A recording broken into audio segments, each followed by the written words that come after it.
আসসালামু আলাইকুম এভরিওয়ান, আমি গোলাম রাব্বি। ইনসাফ ইলেকট্রনিক্স এবং টিপস ইলেকট্রনিক্স আমাদের প্রথম শাখা এবং ইনসাফ ইলেকট্রনিক্স আমাদের দ্বিতীয় শাখা থেকে আমি গোলাম রাব্বি বরাবরের মতনই দেশ এবং দেশের বাইরে যারাই আছেন সকলকে জানাচ্ছি আন্তরিক শুভেচ্ছা এবং মোবারকবাদ।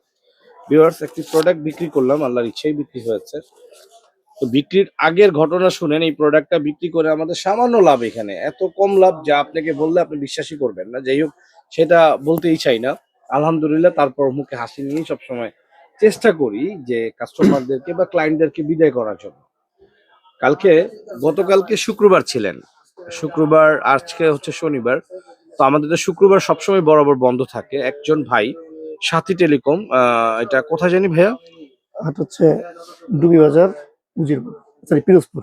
পিরোজপুর জি। থেকে একজন ভাই আমার কাছে এসেছিলেন গতকালকে। উনি যে কোনো একটা কাজে আটকিয়ে যায়। তো আসার আগে উনি আমাকে প্রায় 4 থেকে 5 ঘন্টা বসায় রাখেন। একবার হচ্ছে বিকেলে বলেন যে ভাই আমি আসতেছি, বিকেলে বলে আসতেছি বলে সে 7টার দিকে আমাকে বলে, মানে 4টার দিকে ফোন দিচ্ছে, 7টার দিকে বলতেছে যে ভাই আমি আসতে পারছি না, একটু পরে আমি আসতেছি। আমি এটাকে কি বলে, নিউ মার্কেটের ওইদিকে কাটাবন, হ্যাঁ রাইট, কাটাবনের ওইদিকে আটকে আছি, আমি আসতেছি, আপনি আইসা আপনাকে ফোন দিলে আপনি আইসেন।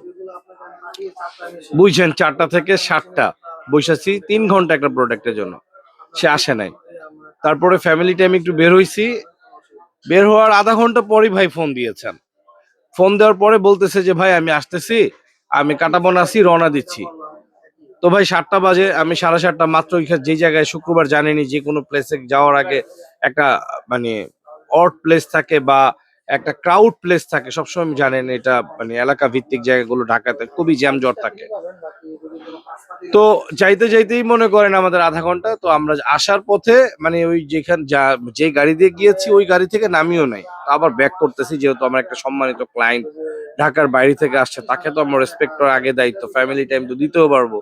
এটা বলে পরিবারকে ম্যানেজ করতে করতে করতে করতে আমি প্রায় আমরা 8টা, 7:30, 8টার মধ্যে আমি ফ্রি হয়ে গেলাম, মানে আধা ঘন্টা 1 ঘন্টার মধ্যে ফ্রি হয়ে গেলাম। যেখানে অ্যাটলিস্ট 2-3 ঘন্টা আমার টাইম দিতে হতো। আধা ঘন্টা 1 ঘন্টা মানে যাওয়া আসা আর কি, এতটুকুই টাইম। তো মানে দুই একটা প্রয়োজনীয় জিনিস কেনারও ছিল, সেই প্রয়োজনীয় জিনিসগুলো কিনতে পারি নাই। ওয়াহিদুল ইসলাম নাহিদ ক্যামেরার পিছনে আছেন, সেও তার পরিবারকে নিয়ে ফুচকা খেতে বসেছিলেন। ইন দা মিন টাইম আমি তাকে ফোন দিয়ে বলি যে ক্লায়েন্ট আসতেছে, আমাদের তো যেতে হবে বাইতুল মোকাররম। তাকে আমি অফারও করেছিলাম, ভাই আপনি খিলগাঁও চলে আসেন, পাঠাও দিয়ে বা হোন্ডা দিয়ে, আমার ওদের ওয়্যার হাউস আছে, সেখান থেকে আমি দিয়ে দিই। সে সেখানে যেতে পারবে না, বলতেছে ভাই এত দূর ভিতরে যাবো না আপাতত, আপনি বাইতুল মোকাররম আসেন।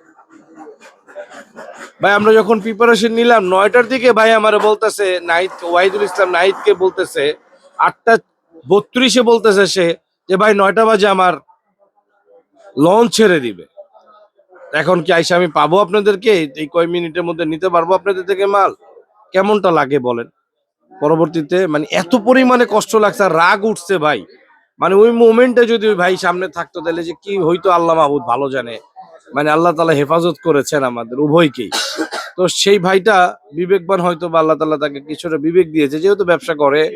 মানুষের মধ্যে যারা ব্যবসা করে আল্লাহ সুবহানাহু ওয়া তাআলা তাদেরকে সৎ ব্যবসা যারা করে তাদের মধ্যে একটা মানে ইমানদারিত্ব দিয়ে দেন, বিবেক দিয়ে দেন। আর যারা দালালি করেন, অন্যকে হেরেস করেই যাদের শান্তি পায়, ভালো হবে বলে একটা জিনিস দেয়, 5 বছরে হ্যান্ড ওভার পায় না, 4 বছরে হ্যান্ড ওভার পায় না, ধোকাবাজি করে নিজের লোকের সাথে, বন্ধু বান্ধবের সাথে, ছোট ভাই আত্মীয় স্বজনের সাথে, এলাকার ভাইয়ের সাথে, চক্ষু লজ্জা বিবেক বোধ যাদের কাজ করে না, দালালি করে যারা মানুষকে ঠকায়, আল্লাহ সুবহানাহু ওয়া তাআলা তাদেরকে কিন্তু ধ্বংস এবং কঠিন আযাবের হুঁশিয়ার হুঁশিয়ারি দিয়েছেন। তাই সতর্ক হন, হালাল পথে আসুন, সত্য কথা বলুন, আল্লাহ আপনার জিন্দেগিতে বরকত দিবেন। ভাই যদি কিছু বলতেন, আপনি কেমন সার্ভিস পেলেন জি, সাথী টেলিকম থেকে এসে? আলহামদুলিল্লাহ।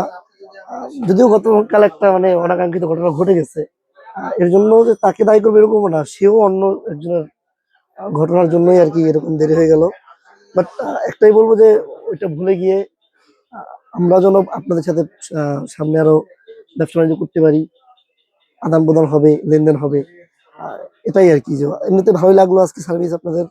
আমার কন্ট্রোলের একটু গলা ব্যথা, বাট আলহামদুলিল্লাহ সবকিছু মিলে। Thank you. গতকালকের যে ঘটনাটা শুনলেন এই ঘটনারই জলজান্ত প্রমাণ হচ্ছে এই ভাই ওনার লোক মানে যে ভাই আমাদেরকে হেরেজ করেছেন বা কষ্ট দিয়েছেন হ্যাঁ না আমি এখানে ছিলাম না। ওই ভাইয়েরই লোক হচ্ছে আমাদের এই ভাই। তারপরেও ওনারা আমার কাছে এসেছেন এবং একটি প্রোডাক্ট কিনেছেন, এটাই আমার কাছে সন্তুষ্টজনক। ভাই আপনি প্লিজ খেজুর খান, আপনাকে আমরা আচ্ছা, থ্যাংক ইউ। অফার করছি। আপনি আমাদের এখানে আমরা চেষ্টা করি সাধ্য মতন আমাদের শোরুমে কেউ আসলে তাকে একটু আপ্যায়ন করার, একটু সম্মান করার। আমি থাকলে অবশ্যই সম্মানের সাথে সকলকে বিদায় করি, আমি না থাকলে অনেক সময় নাহিদ থাকে বা আলামিন থাকে, এরা এগুলো পারে না, মানে কন্ট্রোল করতে পারে না, ভিডিও করতে পারে না, এদের এতটা পরিমাণে গাফলতি হয়। তো এগুলা তাদেরকে বলবো তারা যেন অচিরেই পরিবর্তন করেন। একটা রিভিউ 1 কোটি টাকা সমান হবে কোনো এক সময়। So be careful. Thanks for watching. Please subscribe now.